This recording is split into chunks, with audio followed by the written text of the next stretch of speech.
Bollinger Bands are pinching, the market's yawning, and yet I'm staying poised and ready. Now, there's a special kind of frustration in watching the charts do absolutely nothing while you do absolutely everything to analyze it. And that's where we are this week. The SPX continues to compress. It's now sporting another tight Bollinger Band pinch, which just really highlights what we already know. It's in nap mode. The weekly charts are probably going to develop a ranging bar, narrow and uneventful.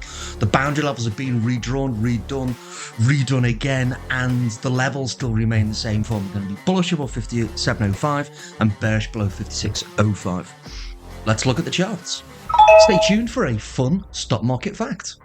Right then, folks, there's very little has changed. I think really just the landscape has ultimately changed of where these boundaries are. We've got another Bollinger Band.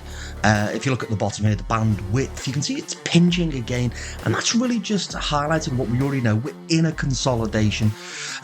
This time I've drawn the boundary levels slightly upward pointing. You know, we've got out of that horizontal consolidation. But again, price is still contained, and even with this little bit of an update and adjustments, the bull triggers still remain above about 57.05.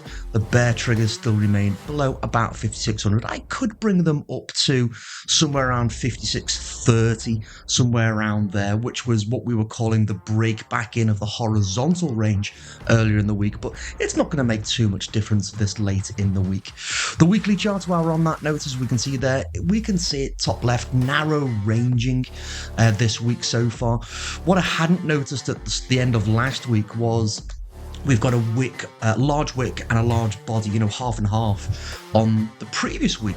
And normally my first thought when I see that type of candle formation is we see a narrow ranging week. Again, obviously I'm looking at this with the benefit of hindsight, but that is a pretty common pattern for me to see. We just see that pause hesitation when we have that huge wick and a huge body on the candle. So that's what we're seeing unfold this week.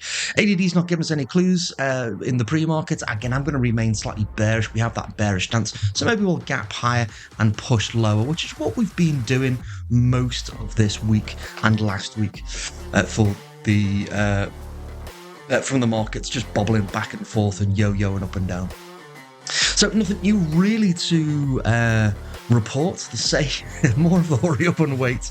The triggers remain the same, and I'm just waiting for those breakout pullback setups. The only thing that has changed is the where we've defined the upper and the lower boundaries, but reality is nothing's changed significantly or dramatically for that matter. Here's a fun fact. Did you know that Jesse Livermore, one of history's greatest traders, said the real money is in the waiting? And the best traders don't have to force a trade. They happen when you let them come to you. So I'm not trying to force trades at the moment. I'm just recognizing that, hey, this market is not giving me opportunities to add in or take new positions at ideal levels or in ideal conditions. So I've got the bear positions on. I'm waiting for them to unfold, and they've stayed a guest in my trading account for a little bit longer than I'd normally like, but that's just the way that the market's rolling at the moment. So stay patient and it will all come good. If you'd like to learn my staying patient system and not have to watch the charts all day or even all week for that matter, and just follow a simple rule-based system, then click the link next to this video and I'll show you one of my favorite money-making patterns. So click the link and I will see you over there.